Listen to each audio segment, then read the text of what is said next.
Zero base forecasting method, ठीक है, human resource planning का जीरो बेस फोरकास्टिंग मेथड, ठीक है। और बस एक ही डाउट है, no one else is having the doubt. See when we talk about human resource planning, सबसे पहले तो प्लानिंग का मतलब समझेंगे। What do you mean by planning? When you decide any future course of action, उसे हम क्या कहते हैं? उसे हम कहते हैं planning. But when we specifically talk about human resource planning, it deals with forecasting the demand and supply of human resources. That is your human resource forecasting. When you talk about forecasting the demand or supply, now zero based forecasting is your demand forecasting. In coming time, what would be the right number of the people, or what would be the quality and quantity required for me, for the human resources in the coming time? वो है हमारा human resource planning demand forecasting. Zero based forecasting method is a method जहां पे the manager or the management, human resource management has to start from the zero. यानी अगर let's say अभी एक position है ह्यूमन रिसोर्स बिजनेस पार्टनर, तो इसके पहले हमने किसे हायर किया था, या ये पोजीशन हमारे पास में कितने सालों से है या नहीं है, ये चीज डिपेंड नहीं करती है। यहाँ पे किसी भी पोजीशन के लिए जीरो बेस फोरकास्टिंग में किसी भी पोजीशन के लिए मैनेजर को वो पोजीशन क्यों हमें हायर करनी है या उसकी जरूरत क्या है, ये सेटिस्फाई करना होता है। So the manager have to make the clarification why this position is required, and the forecasting is done on the basis of current situation rather than the past. Is that clear, Preeti? What is zero based forecasting? यहाँ पे कोई base नहीं होता है। जैसे हम क्या करते हैं, ट्रेंड एनालिसिस में पिछले जो ट्रेंड चल रहे हैं उन ट्रेंड्स को देखते हैं, राइट? यहाँ पे ऐसा कोई ट्रेंड नहीं देखते हैं हम, इसमें ये देखते हैं कि मेरी अभी करंट ऑर्गेनाइजेशन की रिक्वायरमेंट क्या है, उस रिक्वायरमेंट के बेसिस पे मैनेजर को ये प्रूव करना होता है कि मुझे ये पोजीशन क्यों चाहिए। Clear? Is that clear to everyone? Other query, दूसरा क्वेश्चन। अगर आप क्वेश्चन नहीं पूछेंगे तो मुझे नहीं समझ में नहीं आएगा। नाउ ह्यूमन रिसोर्स मैनेजमेंट के अलावा भी अगर आपको कोई क्वेरी है, जो हम यूनिट्स कंप्लीट कर चुके हैं, इंडस्ट्रियल डिस्प्यूट हो गया है हमारा, HRM हो गया है, वेजेस हो गया है, इसमें से भी अगर आपको कोई क्वेश्चन है तो आप मुझे पूछ सकते हैं। यस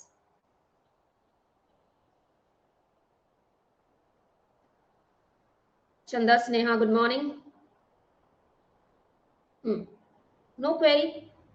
वैसे तो डाउट क्लियरिंग सेशन के लिए वेट करते हैं। Students are not able to join और what? Give me a second.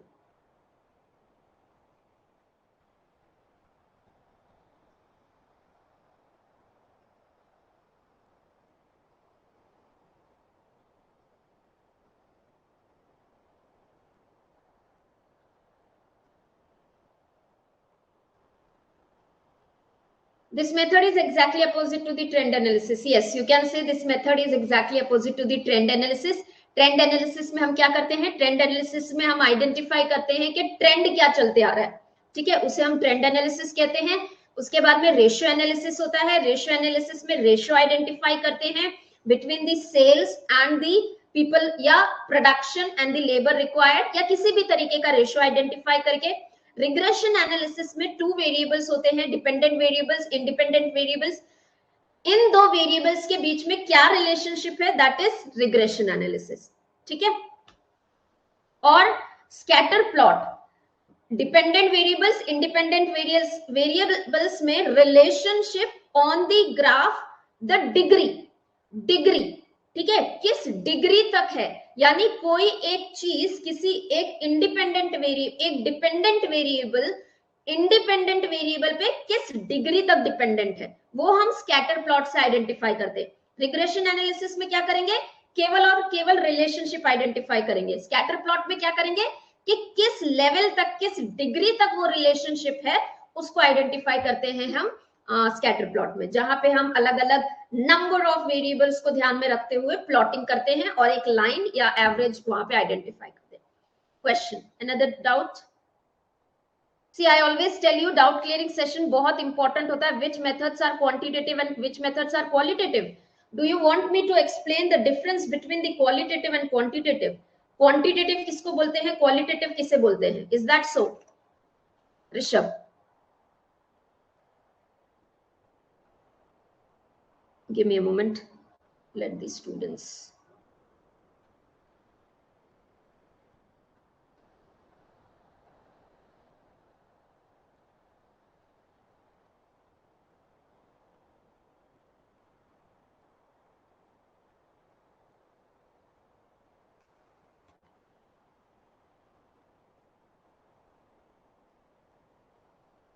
Only the name of the quantitative and qualitative method. ठीक है Rishabh, there are different methods. Quantitative method, पहले तो quantitative methods are those methods which are based on the fact, number, figure, statistic, which are usually calculated on the basis of certain trends, on the basis of certain number. They are also called as analytical methods.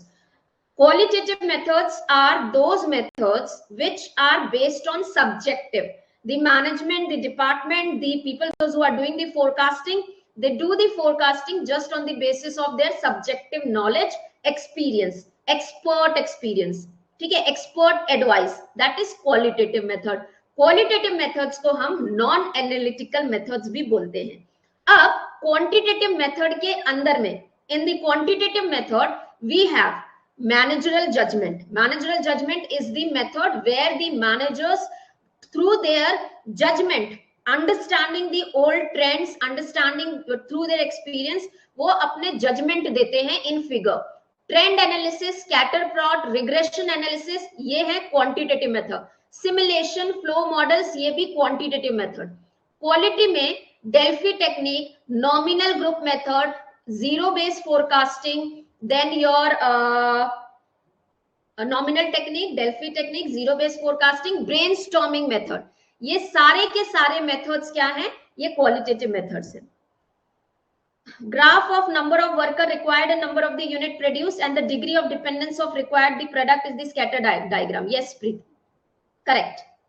सी क्या होता है ना, अब scatter plot में क्या होगा कि जो आपने दो इंडिपेंडेंट वेरिएबल्स और डिपेंडेंट वेरिएबल्स बताया, अब स्कैटर प्लॉट में यूजुअली एक से ज्यादा भी डिपेंडेंट वेरिएबल्स लिए जा सकते हैं.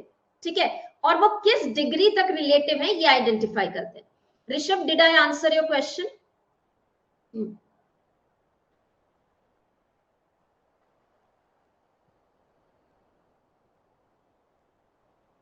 Is that clear? Fine. Komal have asked me payment of the gratuity में section 2B define the completed years. See, there is in a gratuity is paid to an employee when he completes 5 years. So gratuity is something which is paid to an employee as a loyalty, as an something as a social security for the time period when he won't be working after his retirement, superannuation and so on. So gratuity is payable to a person, one who completes 5 years in the organization. But completion of 5 years in the organization is not required in the case if it is due to the death, occupational disease or disablement. Now, when we are calculating this 5 years, there is requirement of calculating complete one. So this 5 years have to be continuous service. So continuous service, when we talk about continuous service, one year is calculated. Section 2B of the gratuity defines completed year. A person is said to have completed 1 year if he has been working there into the establishment. अब ये 1 year क्या होता है? Calendar year होता है. Calendar year starts from 1st of January till 31st December. So one who has been continuously uninterruptedly working for 1 year is called as a person who has been into continuous service or has completed a year. While this completed year, when you are calculating this completed year, the person has to be in continuous service. Continuous service का मतलब interruption नहीं है. But if the interruption is due to disability, due to you can say maternity leave, due to the layoff, due to the strike which is not illegal, lockout which was the because of employer and other such paid leaves, in reasons की वजह से उसे interruption नहीं कहेंगे. तो completed year of service को calculate करते वक्त अब क्या होता है, मैंने अभी जस्ट आपको बताया कि कैलेंडर ईयर क्या होता है, 1st of January से स्टार्ट होता है 31st December तक. करेक्ट. अब अब इसमें क्या होगा कि मैं, जरूरी नहीं है कि मैंने जनवरी मंथ में ज्वाइन किया, नहीं जरूरी नहीं है ना, हर कोई आके कैलेंडर ईयर के फर्स्ट महीने में ज्वाइन करेगा, कोई आके फरवरी में ज्वाइन करता है, कोई आके मार्च में ज्वाइन करता है। तो कंप्लीटेड ईयर ऑफ सर्विस जिसके लिए ये 12 महीने पूरे नहीं हो रहे, जिसके लिए जनवरी से लेके दिसंबर तक ये टेन्योर पूरा नहीं हो रहा है, उसके लिए मैं कंप्लीटेड 1 ईयर ऑफ सर्विस कैसे कैलकुलेट करूंगी? तो उसके लिए इन जब भी वो जिस दिन भी ज्वाइन करेगा, फेब में ज्वाइन करे, मार्च में ज्वाइन करे, जब भी वो ज्वाइन करता है उस दिन से लेके दिसंबर 31 दिसंबर तक अगर उसने 240 दिन, कितने, एक साल में अगर 240 दिन काम कर लिया है तो हम क्या कहेंगे कि वो कंटिन्यूस सर्विस में था। कंप्लीटेड ईयर में और कंटिन्यूस सर्विस में डिफरेंस याद रखेंगे, ठीक है। In case of 6 months 120 days, in case of mines 240 का क्या हो जाता है 190 days, 190 days माइंस के केस में अबव द ग्राउंड, ठीक है। समझ में आ गया कोमल? Is that clear? क्या है कंप्लीटेड ईयर्स? कंप्लीटेड ईयर्स का मतलब समझ में आ गया कि मैं, मेरे लिए, हाँ, अब ये कंप्लीटेड ईयर की डेफिनेशन पढ़ना क्यों इंपॉर्टेंट है? The person who completes 1 year into the organization और वो ग्रेचुइटी के लिए एलिजिबल हो जाता है, और उसको क्या करना होता है, नॉमिनेशन करना होता है। 1 साल होने के बाद वो पर्सन नॉमिनेशन करता है कि ग्रेचुइटी उसकी एब्सेंस में किसको मिलेगी। Functional job analysis, give me a second, just give me 2 minutes.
Okay, functional job analysis.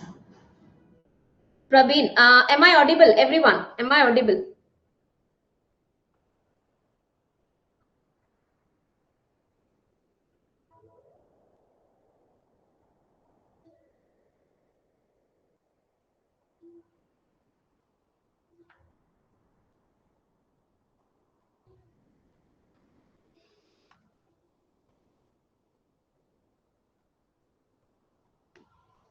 HR demand forecasting technique, especially Markov analysis, regression analysis, scatter plot. You are, Nisha, you are confused between what does it mean? नहीं, मुझे एक बात बताओ, किस में confusion होता है आपको इनकी डिस्क्रिप्शन में कि ये है क्या, कैसे डिमांड फोरकास्ट होता है, ये कहना चाह रहे हो? याद रखिए, मार्को एनालिसिस डिमांड भी है, सप्लाई है, डिमांड फोरकास्टिंग भी होते हैं मार्को एनालिसिस से, जिसे हम फ्लो मॉडल भी कहते हैं, और सप्लाई फोरकास्टिंग भी होता है, ठीक है। रिग्रेशन एनालिसिस का मतलब होता है, regression itself it says regression यानी कोई भी चीज कैसे रिग्रेस हो रही है, कैसे अपीयर हो रही है। अब जब कोई भी चीज रिग्रेस हो रही है, जैसे अनएम्प्लॉयमेंट है, मेरे कंट्री के अंदर की इकोनॉमिक कंडीशन क्या है, इन्फ्लेशन रिसेशन क्या है, उसके बेसिस पे अनएम्प्लॉयमेंट या एम्प्लॉयमेंट रेट क्या होगा, रिग्रेस होगा, चेंज होगा, right. That is called as the regression. जब आप दो वेरिएबल्स के बीच में रिलेशनशिप आइडेंटिफाई करते हो, उसे रिग्रेशन एनालिसिस कहते हैं। स्कैटर प्लॉट का मतलब नंबर ऑफ डिपेंडेंट वेरिएबल्स हो सकते हैं, उस वेरिएबल्स को एक प्लॉट या डायग्राम पे प्लॉट करना, सॉरी ग्राफ पे प्लॉट करना, और फिर आइडेंटिफाई करना कि दो वेरिएबल्स में किस तरीके का रिलेशन है और किस डिग्री। अब मैं डिग्री की बात करूं, सी एक एम्प्लॉय है, वो 8 घंटे काम करेगा, राइट, उसको आप एक्स्ट्रा पैसा दोगे, वो 10 घंटे काम कर लेगा, और पैसा दोगे, वो शायद 11 घंटे काम कर लेगा, और एक्स्ट्रा मनी दोगे, वो काम कर लेगा, लेकिन उसकी जो सैचुरेशन है, मतलब डिग्री, अब यहाँ पे क्या आ जाता है, यहाँ आ जाता है लिमिटेशन, कि वो डिग्री आइडेंटिफाई करना, यानी किस लेवल तक, किस लिमिटेशन तक कौन सी चीज कितनी डिपेंडेंट है। एक एम्प्लॉय के लिए पैसा ज्यादा मायने रखता है, उसकी जॉब सेटिस्फैक्शन, तो यहाँ डिग्री वेरी करेगी। मेरे लिए अगर मेरा मोटिवेशन पैसा है, तो मेरी degree of motivation would be high for money rather than job satisfaction. जिसके लिए पोटेंशियलिटी, जिसके लिए सेल्फ एस्टीम इंपॉर्टेंट है, तो उसके लिए degree of money would be less, उसका एम्फोसिस लेस होगा। इसे हम स्कैटर प्लॉट में आइडेंटिफाई करते हैं। डेल्फी टेक्निक एक ऐसा मेथड है जहां पे एक्सपर्ट एनालिसिस होता है। एक्सपर्ट एनालिसिस का मतलब है जो भी प्रॉब्लम है या जो भी फोरकास्टिंग करनी है, वो फोरकास्टिंग के लिए सबसे पहले एक क्वेश्चनर बनाया जाता है। वो क्वेश्चनर एक्सपर्ट्स के पास जाता है, एक्सपर्ट्स जो ज्योग्राफिकली सेपरेटेड है। एक्सपर्ट्स डेल्फी टेक्निक में आपस में मिलते नहीं हैं, वो आपस में बैठ के बात नहीं करते, they just answer the questioner, give their judgment, और वो क्वेश्चनर फिर ट्रांसफर होके मैनेजर के पास आता है। मैनेजर फिर से उन एनालिसिस के बेसिस पे फिर दूसरा क्वेश्चनर बनाते हैं, जब तक वो सेटिस्फाई नहीं होते उस आंसर से। This cycle keeps on repeating till the point expert और मैनेजर बोथ आर एग्रीइंग। दोनों भी लोग एग्री नहीं होते, तब तक ये साइकिल रिपीट होता रहता है। इसे डेल्फी टेक्निक कहते हैं। ठीक है, मैं बीच में एक क्वेश्चन भूल गई, किसका डाउट था वो, 9 box grid, succession planning. What do you mean by succession planning? सबसे पहले तो ये मुझे आप इसमें लिख के बताएंगे कमेंट सेक्शन में। What do you mean by succession planning? Praveen का, हाँ प्रवीण, मैं आपका करती हूँ आंसर क्लियर।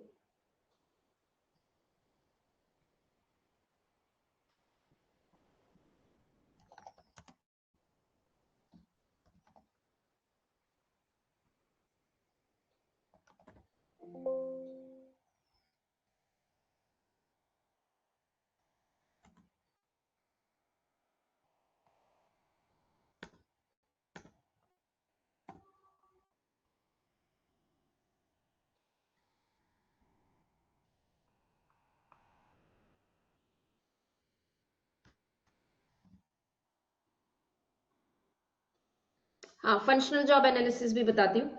ठीक है, सबसे पहले तो हम समझते हैं succession analysis, sorry succession planning. Succession planning को हम रिप्लेसमेंट प्लानिंग भी कहते हैं। Replacement planning, what do you mean by this? Succession planning is a planning which is usually done for the top executive position, leadership position। Keyword क्या याद रखना है? Leadership. जब सीनियर पोजीशंस के लिए हम ईयरली प्लान करते हैं, सक्सेशन प्लानिंग एक दिन का काम नहीं है, it takes long time, 2 to 3 years, 3 to 4 years, ये पूरा एक प्लान्ड प्रोसेस होता है सक्सेशन प्लानिंग में। सो सक्सेशन प्लानिंग के अंदर में क्या करेंगे? प्लान करेंगे कि आगे आने वाली leadership position, chief executive officer के लिए, वीपी के लिए जो पोजीशन खाली होने वाली है, उन पोजीशंस पे किसको बिठाया जाए। तो सबसे पहला काम होता है सक्सेशन प्लानिंग में कि जो लोग पोटेंशियल कैंडिडेट है उनको आइडेंटिफाई करो। आइडेंटिफाई करना, उनके कॉम्पिटेंसीज के बेसिस पे, उनके इंटरेस्ट के बेसिस पे आप उनको आइडेंटिफाई करते हो, फिर उनको ट्रेनिंग देना शुरू करते हो। उसके बाद अब ये सक्सेशन प्लानिंग में जब प्लान की जाती है, ये एक से ज्यादा लोगों को भी ट्रेन करते हैं, ठीक है।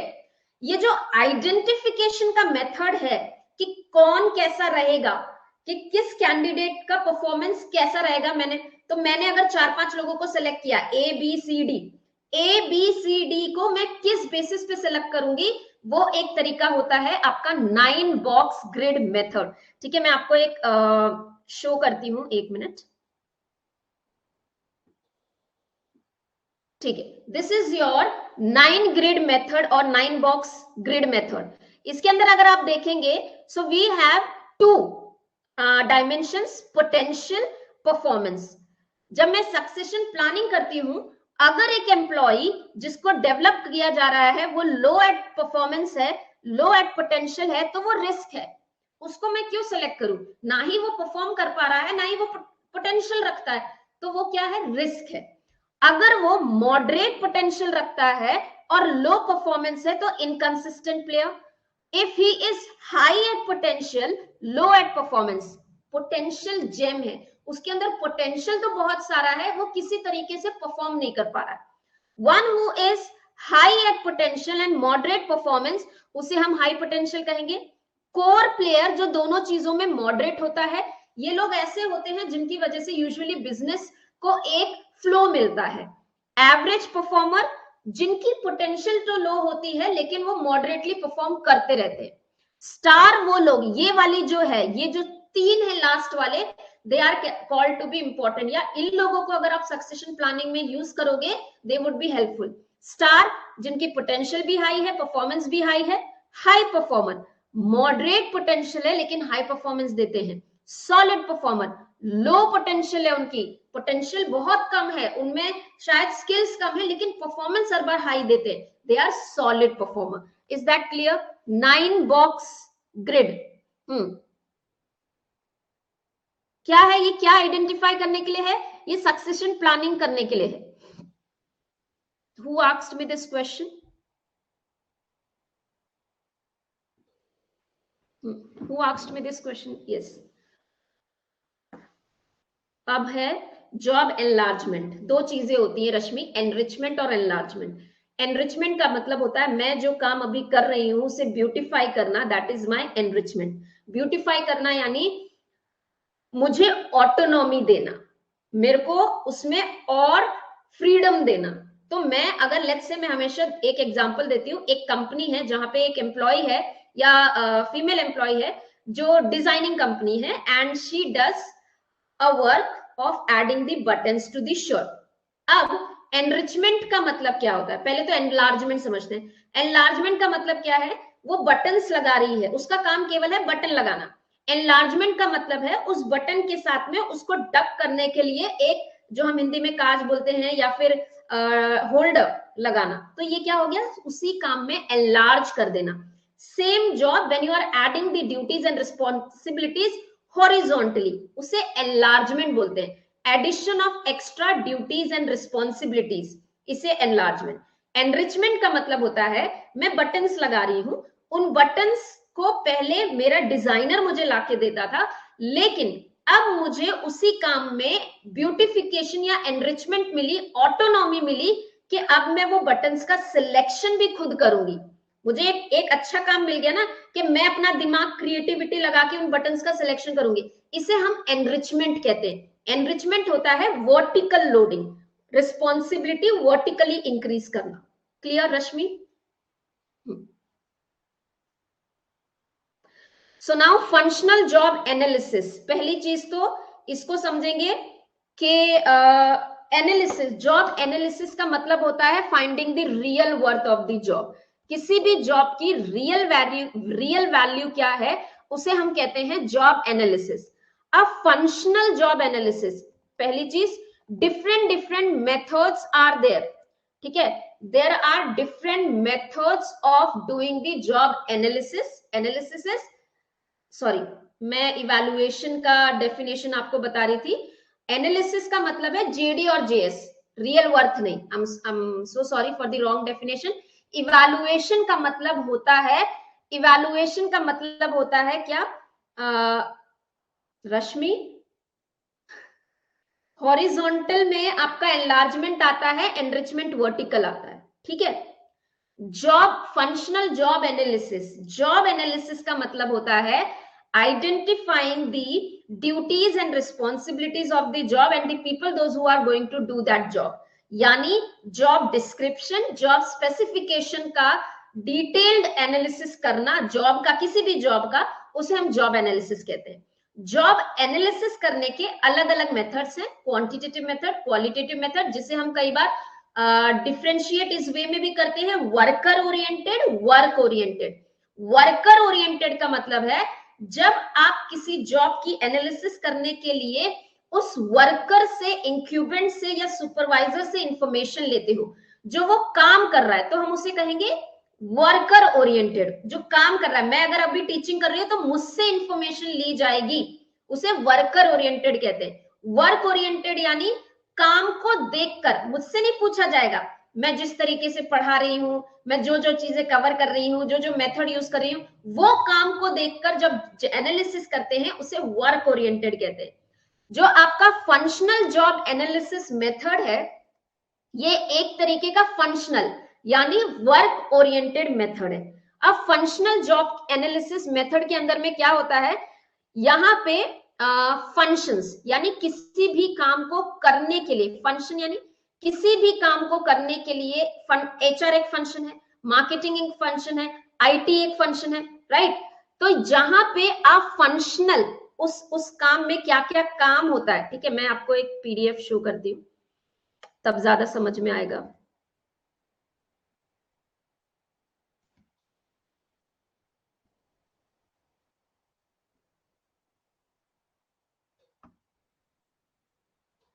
Is this slide visible?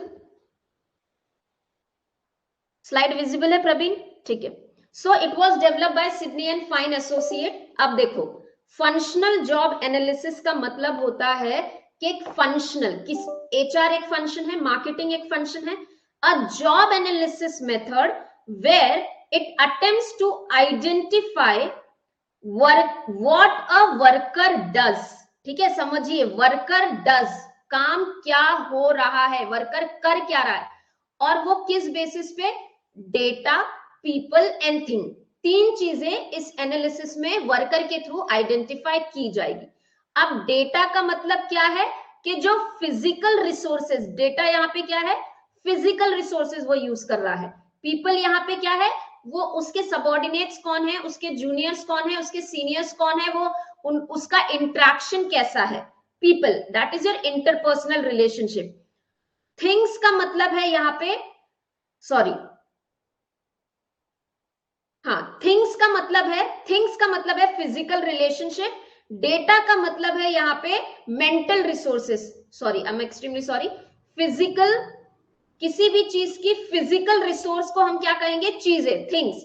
Data का मतलब है मेरी आईक्यू, मेरा मेंटल रिसोर्स क्या यूज कर रही हूं, और पीपल यानी इंटरपर्सनल रिलेशन। तो मैं अगर suppose human resource business planning, इसका जॉब एनालिसिस कर रही हूँ, फंक्शनल जॉब एनालिसिस करके, तो मैं तीन चीजें डिफाइन करूंगी। सबसे पहले डेटा, थिंग्स एंड पीपल। इसके अंदर जाके, ठीक है, इसके अंदर जाके फिर मैं डिटेल्ड वे में उस वर्कर से, उस एम्प्लॉय से इंफॉर्मेशन लूंगी। ये एक एनालिटिकल मेथड होता है। एनालिटिकल मेथड यानी कॉज एंड कॉजुअल रिलेशनशिप बनाएंगे। अब this comprehensive approach have got 5 components. इसके अंदर में जब आप एनालिसिस करोगे, सबसे पहले purpose, goals and objective, job की जरूरत क्यों हो, उसका पर्पस क्या है, गोल क्या, ऑब्जेक्टिव क्या है, उसका डिस्क्रिप्शन आइडेंटिफाई करना। उसके बाद स्केल करना, स्केल जो कि हम डेटा, वर्कर फंक्शनल स्केल कहते हैं। 1 फॉर डेटा होगा, 1 फॉर पीपल होगा, 1 फॉर थिंग्स होगी, अलग अलग स्केल होगी, 7 scales. Development of performance standard, now this is not that important, आपको केवल 3 चीजें याद रखनी है कि फंक्शनल जॉब एनालिसिस के अंदर में हम डेटा, पीपल, थिंग यूज करके क्या करते हैं, जॉब एनालिसिस करते हैं। फंक्शनल, फंक्शन यानी इस टर्म से ऐसे याद रखिए कि किसी भी काम में होता क्या है, वर्कर करता क्या है, ठीक है। Is that clear Praveen? Now other query, other question, समझ में आ गया? Is that clear Praveen? Simple keyword क्या है वहां पे? फंक्शनल मतलब करना क्या। अच्छा, Harvard model of your human resource management. Okay,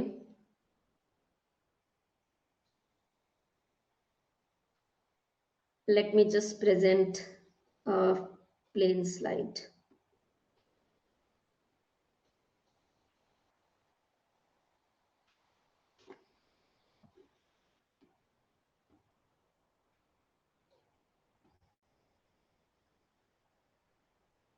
Okay, is this slide visible?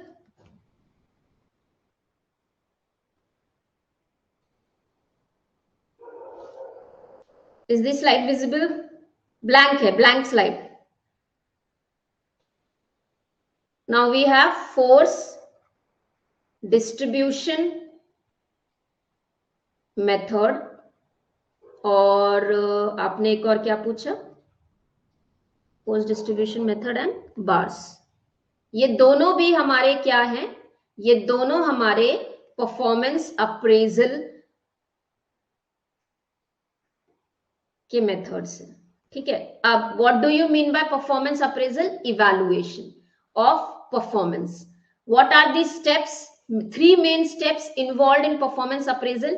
Setting the standards, setting the standards जिसके अगेंस्ट परफॉर्मेंस क्या किया जाएगा? मेजर किया जाएगा। मेजरिंग द एक्चुअल परफॉर्मेंस, ठीक है। और finally third one is your comparing, compare करोगे standard and actual performance, and finally you would be taking remedial action, remedial actions. तो हमारा परफॉर्मेंस अप्रेजल होता है, इवैल्यूएशन होता है, यानी मैंने एक स्टैंडर्ड बनाया, उसके बेसिस पे उस पर्सन का जो एक्चुअल परफॉर्मेंस है उसको कंपेयर करके इवैल्यूएट करना कि वो एज पर द स्टैंडर्ड काम कर रहा है या नहीं कर रहा है। अगर कर रहा है तो अच्छी बात है, उसमें पोटेंशियल है, उसको रिवॉर्ड करेंगे। अगर नहीं कर रहा है तो रेमेडियल यानी error, loop hole find out करके उसको सोल्यूशन देंगे कि भैया आप ये गलत कर रहे हो, आपसे ये एक्सपेक्टेड है, ट्रेनिंग एंड डेवलपमेंट प्रोवाइड करोगे और उसको रेमेडियल एक्शंस दोगे। अब परफॉर्मेंस अप्रेजल में एक है force distribution method. Force distribution method में क्या होगा? लेट्स से एक एम्प्लॉय है, उसके बारे में एक क्वेश्चन है। The question is achievement of target, ठीक है, सेल्स का हो सकता है कोई भी। इसके अंदर में 1 2 3 4, ये मैं डिस्ट्रीब्यूशन पे आऊंगी, पहले इसको समझिए। अब फोर्स, एक और टर्म होती है force choice method, force choice method, दोनों चीजें समझेंगे तब ये कंफ्यूजन हटेगा। चॉइस में क्या होगा? जैसे अचीवमेंट ऑफ टारगेट, इसके अंदर में ऑप्शंस दिए रहेंगे 100%, मैं केवल परसेंटेज में लिख के दे रही हूं, वैसे डिस्क्रिप्टिव होता है 80%, 20% या 10%। तो जो रेटर है वो इन गिवन चॉइसेस में से, अब देखो यहाँ पे 50% नहीं है तो नहीं है, वो सिलेक्ट ही नहीं कर सकता रेटर। फोर्स चॉइस मेथड का मतलब होता है कि उसकी परफॉर्मेंस को जो चॉइसेस दिए हैं फोर्सफुली रेटर को उसमें से सिलेक्ट करना है, ये होता है फोर्स चॉइस मेथड। अब फोर्स डिस्ट्रीब्यूशन मेथड क्या है? This method came into the existence to remove the biasness of your average, or you can say जिसे हम कहते हैं, see I'm not able to recall, सबको वो एवरेज देते हैं।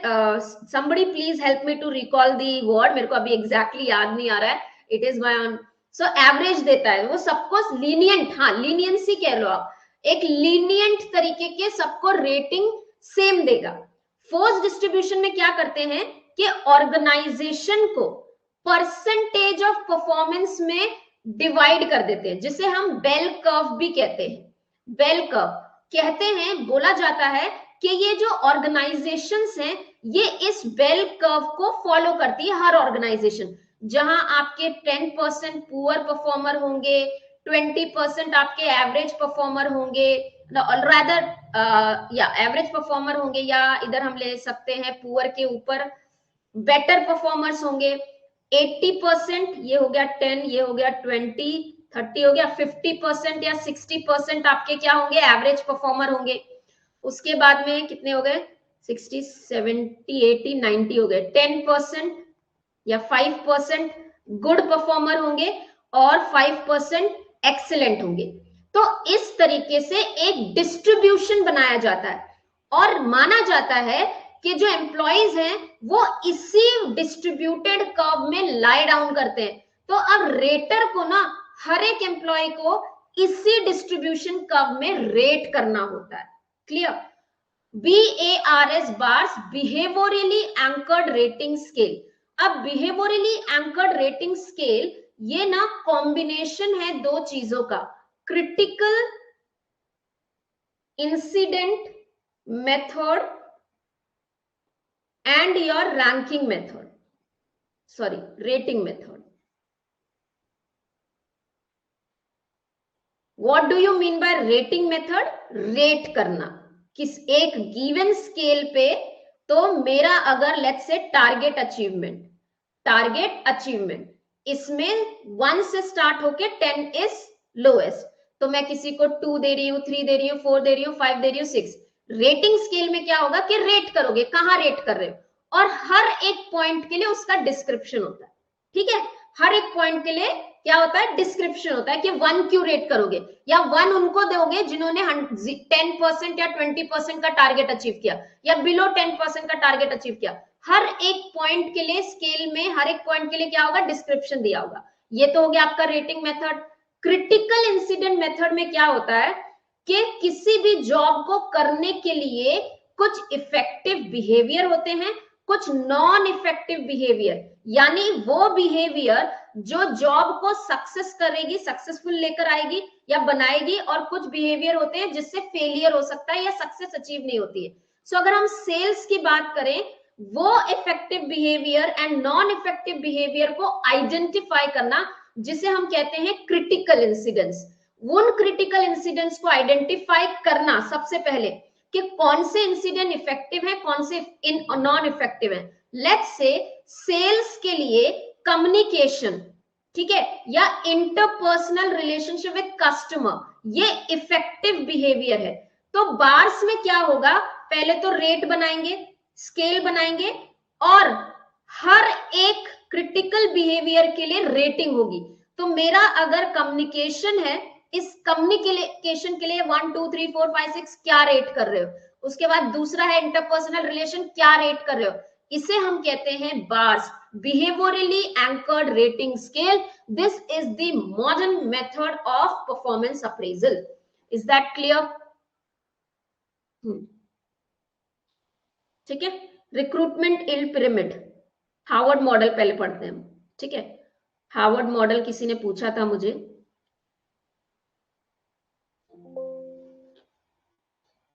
So now there are different models. There are different models of HRM. Harvard model, अब models of HRM का मतलब क्या होता है? मॉडल्स ऑफ एचआरएम का मतलब होता है कि जब हम ह्यूमन रिसोर्स मैनेजमेंट कर रहे हैं, डिफरेंट मॉडल्स को क्या किया जा सकता है, यूज किया जा सकता है। ह्यूमन रिसोर्स मैनेजमेंट करने के लिए देयर आर डिफरेंट मॉडल्स। दो मॉडल्स एक दूसरे के इक्वल, टोटली अपोजिट है।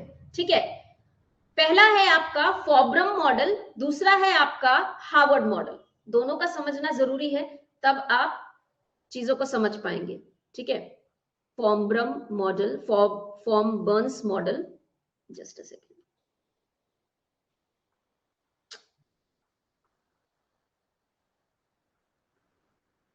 और हार्वर्ड मॉडल। सुनो, फॉर्मब्रम मॉडल को हम मैचिंग मॉडल कहते हैं, और इसे हम हार्ड मॉडल भी कहते हैं। हार्वर्ड मॉडल को हम सॉफ्ट मॉडल कहते हैं। अब समझिए फॉर्मब्रम मॉडल क्या कहता है। फॉर्मब्रम मॉडल कहता है दैट एचआरएम के कुछ इंपॉर्टेंट फंक्शंस हैं। कौन से? रेमरेशन, और रादर पहले हम स्टार्ट करते हैं सिलेक्शन से। ठीक है, सिलेक्शन पहला है, selection, then HRD developing, then human resource development, appraisal, फिर रिवॉर्ड, एंड उसके बाद ऑर्गेनाइजेशनल इफेक्टिवनेस। यहां पे ही रिवॉर्ड्स को ही हम रेमरेशन कहेंगे।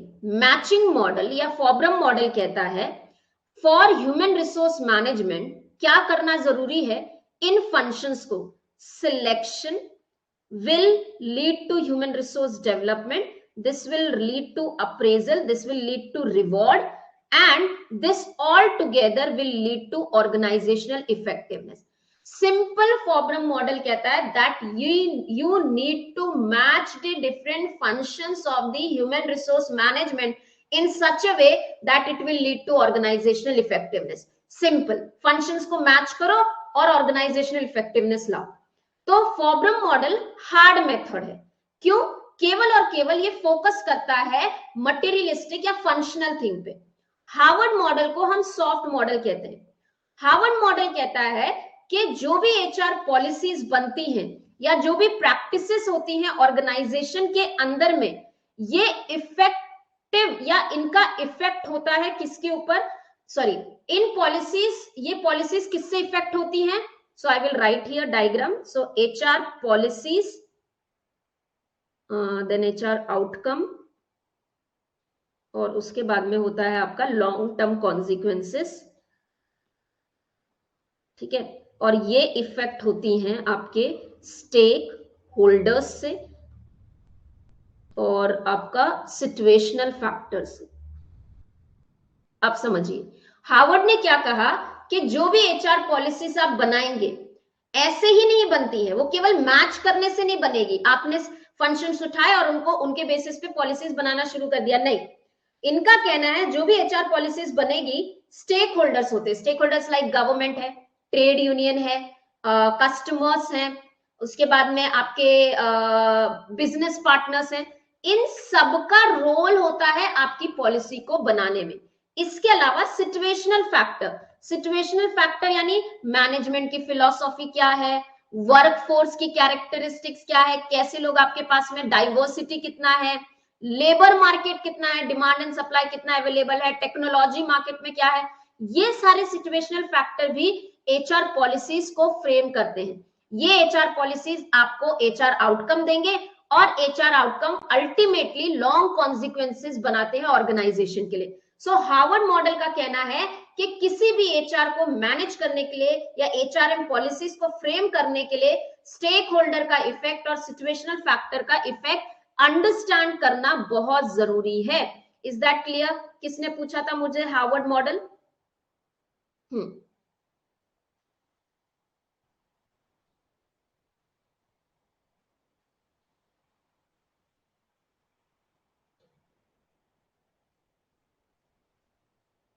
ठीक है, moving to the next doubt, career anchoring, career development, career planning. उसके पहले recruitment yield pyramid. See recruitment yield pyramid क्या है?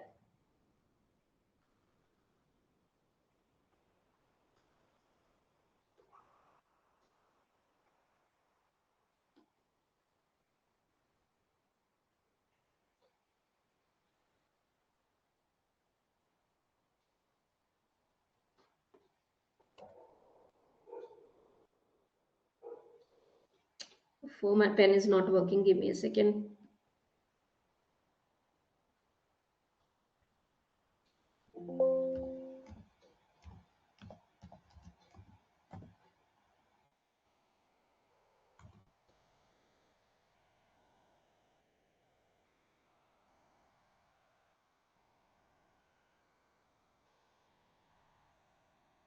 So we have a pyramidal structure.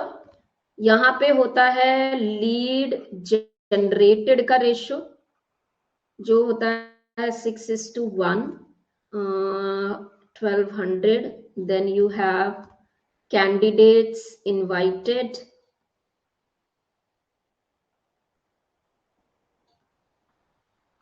यहाँ पे 200 जिसका रेशो होता है 4:3 का, फिर 150 होता है यहाँ पे। इसका होता है कैंडिडेट्स इंटरव्यूड, ठीक है, और इसका रेशियो होता है 3:3 इज इट स्टकिंग 3:2, ठीक है, 3:2। फिर होता है हमारा 100 ऑफर मेड,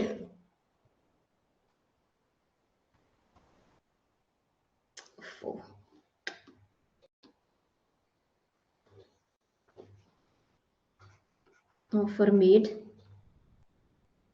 2:1 का रेशियो होता है।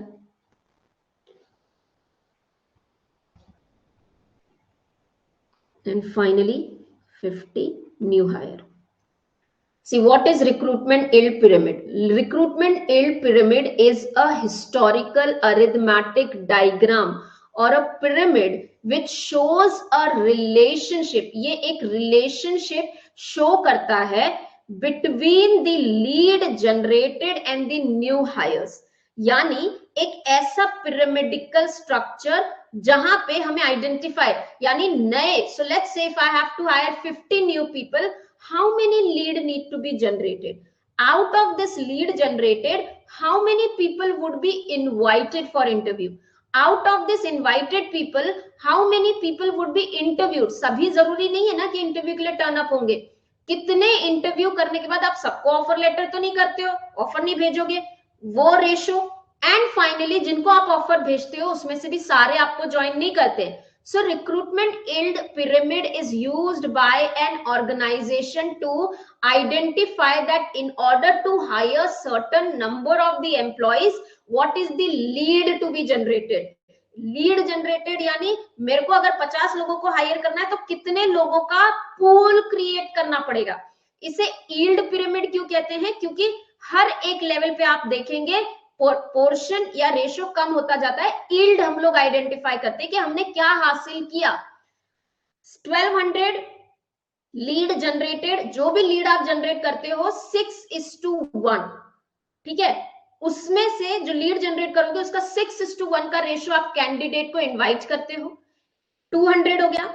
कैंडिडेट जो इनवाइटेड है उसमें 4:3 को इंटरव्यू, यानी 4 को अगर इनवाइट किया है आपने तो 3 लोग इंटरव्यू पे आएंगे, इंटरव्यू होगा, उसमें से 3 लोगों का आपने इंटरव्यू किया था तो 2 लोगों को आप ऑफर करेंगे, और 2 लोगों को जब आप ऑफर करेंगे उसमें से एक ज्वाइन करेगा।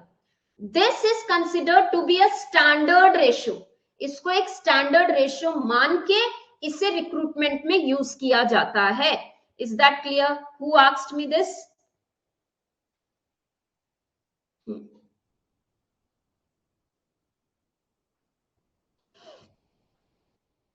प्रीति, करियर एंकरिंग। एंकर का मतलब होता है, एंकरिंग का मतलब होता है something which creates a drive, जो मुझे कोई भी एक करियर को सिलेक्ट करने के लिए मोटिवेट करता है, उसे करियर एंकरिंग कहते हैं, ठीक है।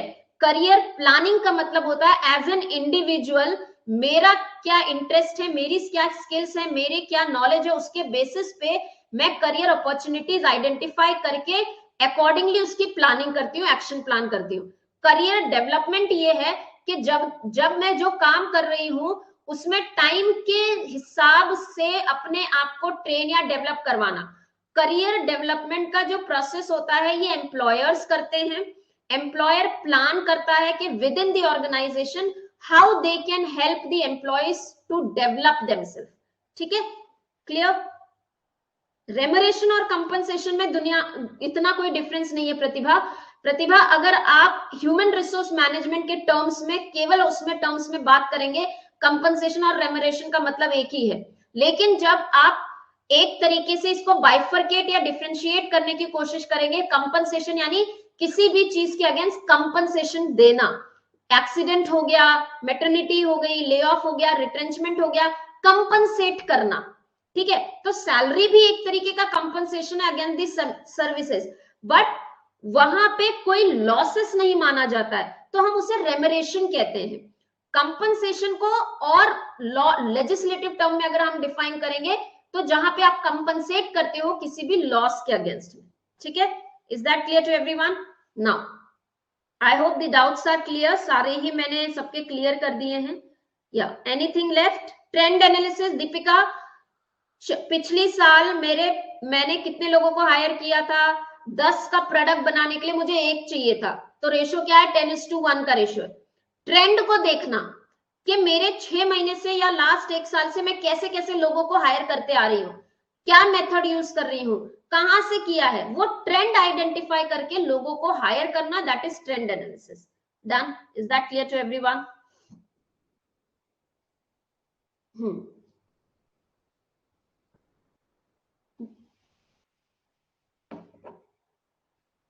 Fine. So I hope the time is also over. Vestibule training. There are 2 types of the training: simulation training and vestibule training. Vestibule training is a training which is provided for the technical skills. Vestibule training में the person uses actual tools, equipments, but away from the workplace. जो उसका real काम होता है, जगह होती है, वहां से दूसरी जगह जाके एक्चुअल टूल्स और इक्विपमेंट को यूज करता है।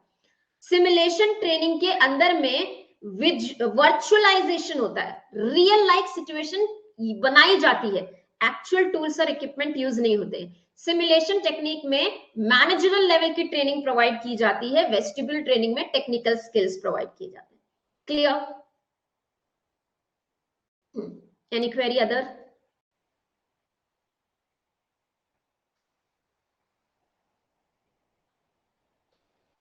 What is realistic job preview? Realistic job preview is a method where, let's say, I am there for the interview. I am there for an interview. During the interview process only, letting the person understand कि इस job के क्या negative और positive है। जैसे अगर आप किसी भी पीएसयू एग्जाम के लिए पीएसयू एग्जाम क्वालिफाई करते हो, बैंक एग्जाम क्वालिफाई करते हो, तो आपको पहले ही बता दिया जाता है कि ये क्या है, ये ट्रांसफरेबल जॉब है, ठीक है? आप अगर जॉब छोड़ोगे आपको बॉन्ड साइन करना पड़ेगा, इतना पैसा देना पड़ेगा। Realistic job preview is making the candidate understand what are the negative and the positive aspect of the job so that he can make the decisions. ठीक है? That is realistic job preview. Fine.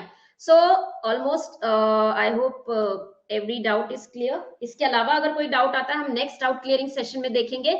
Thank you so much. अभी हमारा इसके बाद class है 11:30, ठीक है? Factories act करेंगे। So I am ending this, 10-15 minute का ब्रेक लेंगे उसके बाद। Okay, thank you so much.